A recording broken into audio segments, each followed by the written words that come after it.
Hi, I'm Dr. Mila Brujic, and in this episode, we're going to be talking about advocating for patients in optometry with Dr. Terri Gossard on the OI Show. Dr. Terri Gossard, thank you so much for being on this episode. It's an honor to be here sharing some time with you. For those who may not be as familiar with you as I am, share with people kind of what you do, what your role is on a day-to-day basis.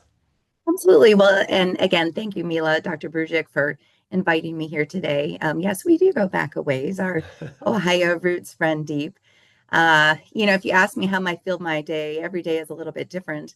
My title is the National Medical Director for Clinical Integration for Eye Care Partners. So I work with our 700 optometrists and 300 ophthalmologists, making sure everyone's practicing at the highest scope of their licensure and that patients can pass from our offices and from our clinics as seamlessly as possible. So it's truly a joy. We have a lot of eye care that we need to deliver, and it's working together that I think will actually accomplish that. That's But great. my other job that I think I've run into you at a lot of meetings hmm because I'm wearing this hat. I'm currently the vice president of the American Optometric Association. So it's been a real privilege to travel around the country talking to doctors from north to south, east to west, and really understanding best practices from an affiliate point of view, from a local point of view, and certainly I can share what's going on nationally as we look to shape the future of our profession. Terry, I will tell you that just to be involved at that level, at that high of a level, just requires so much of a commitment. It's remarkable to me. And I think some of our colleagues may understand organized optometry more. Some of them may not understand organized optometry more. I just had a conversation this past weekend with a clinician who said, "Yeah, I'm not an AOA member." And I said, "Really?" I said, "You don't get the benefits that AOA provides?" And he said, "What do you mean I'm not a member?" I said, we all are members. There's just some that pay our dues and there's other that don't, but we all receive the benefits that you guys and everybody in the AOA does fighting for us. But you've had this kind of long career path journey. Tell Are us you how it saying started. are you saying that I'm old? That makes me sound rather seasoned. It's surprising to me how long your path There is we with go. as youthful as you are, Terry. There we go. But I mean, really, when you look at the career and everything that you've done, how did it all start, Terry? Because I first knew you when you were on the board with Ohio Optometry. Sure. How did that all start for you? Sure. Well, it all began, quite frankly, as a student. I was at Ohio State and, it was very expected of us to become members of AOSA. I have to admit, I did not know what any of the alphabet soup was. That, of course, is our student affiliate, the Yeah. American Optometric Student Association. So I was a member. And then when I graduated and I left Columbus and moved to Cincinnati, I became a member of our local zone. And it was through that those meetings I started to attend and then started to ask, hey, will you be our secretary treasurer? Will you mail out the newsletters? And so this was, back in 1996, So 97. people asked you to do that, or you were asking other individuals to do that?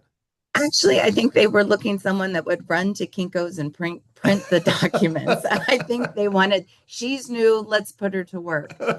And I have found if there's any kernel of truth, if you're asked to do something, just say yes. Yeah. You'll never know what situation you're going to be putting yourself in. By saying yes, have been afforded great opportunities throughout the profession. As you mentioned, I went through our local governance, and then there was a need for some state governance. So I was asked actually by a friend of ours, Dr. Bruce Manning, said, hey, we really think you should run for the Ohio Optometric Association board. And I scratched my head a little bit and knew that that really did appeal to me. And sure enough, spent 10 years on that board. And then when I aged off that board, if we're going to talk age, I was thinking, well, what next? I really enjoy telling the story of our profession, and that is advocacy, right? Helping people understand where things are and telling the stories to get them to where we need them to be. And so at that point, I had several people say, we really think we need you at a national level. So ran for the American Optometric Association Board of Trustees and was elected in 2019. and then, Wow. just really enjoy the work and just keep on chugging along. But the take home message to all of that is if somebody asks, or if you're in a circle, or if you're at a meeting and they ask you to step up, if you have the skill and the ability and the time, do it. You will never know what's around the next corner. So Terri, let's pull the layers back a little bit.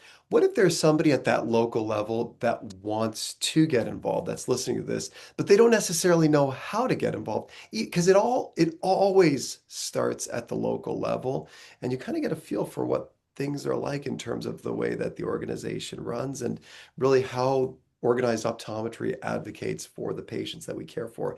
So what advice would you give to that person who wants to get more involved, but just kind of doesn't know how to? Right. Well, the good news is there are so many ways to engage, right? I would recommend starting locally. Make sure you are a member of your state affiliate, and most affiliates also have local memberships as well. So if you've got a large enough state like Ohio, we actually have 12 local zones or societies. Go to the meetings. They tend to have meetings every month or every quarter. Participate in your state house visits. Here in Ohio, we're gearing up tomorrow. We'll be headed up to the State House to talk about our scope expansion bill. So go to those days, see what it's like to interact with legislators. It's interesting. My sister, my shy younger sister, actually ran for and is now a representative in the Illinois House. And I say and share that because they're people just like us, right? These are people that come from various career paths. They're sitting in a legislative role, and you know more about eyes than anybody else that's seated in that very important legislative seat. So it's incumbent on us to go and talk to them and educate them about our profession and the things that our patients need. So you start there, and quite frankly, then you build to the national level. And certainly, we invite anyone to come to our advocacy days on Capitol Hill. We will have one here coming up March 15th.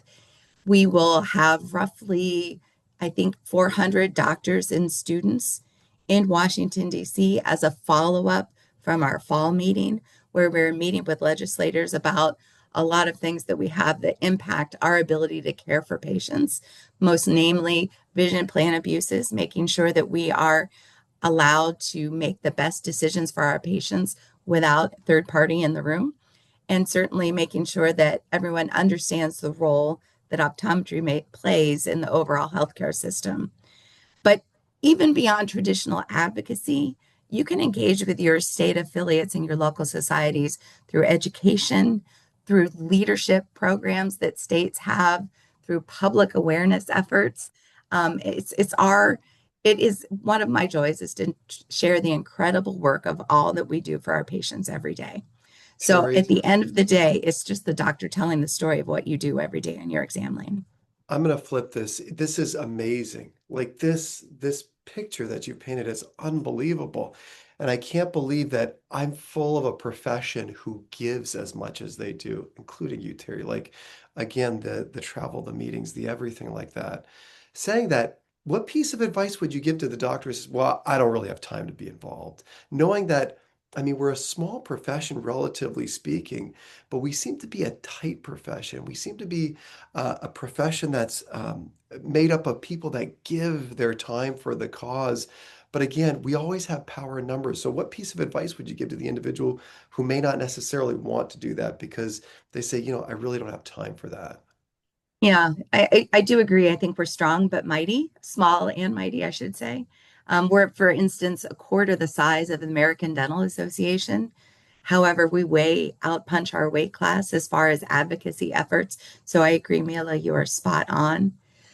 I've often thought our profession is one that allows you to lean in when you have the time, and quite frankly, to step back for a moment if you don't have all the resources as far as, your business shored up and your family, your children in a situation where you can actually leave and do some things. So I do want to emphasize that you have the ability to give time when you have it. So I don't want to scare anyone away from, boy, you sign up for this and suddenly you're 100 days out of your office. That does not happen. But I think too, we've learned that advocacy doesn't necessarily mean leaving your office. Is it something that you can talk about with your patients? Is it recruiting from the chair the future optometrists? If you have a great young STEM patient that you said, have you ever considered optometry? I think if you poll optometrists, most of us are here because we either were mentored by an optometrist or someone suggested it as a career. So I think it's incumbent upon us to pay it forward to the future practitioners. You've got time in your day to do the little things. And when you can pull up and take a breath, lean in harder and you get back so much more than what you put in. It's trite, but it's very true. Terry, again, awesome again. Now, we have these dues that we pay to be part of the American Optometric Association. I see people like you giving so much of yourself and your time.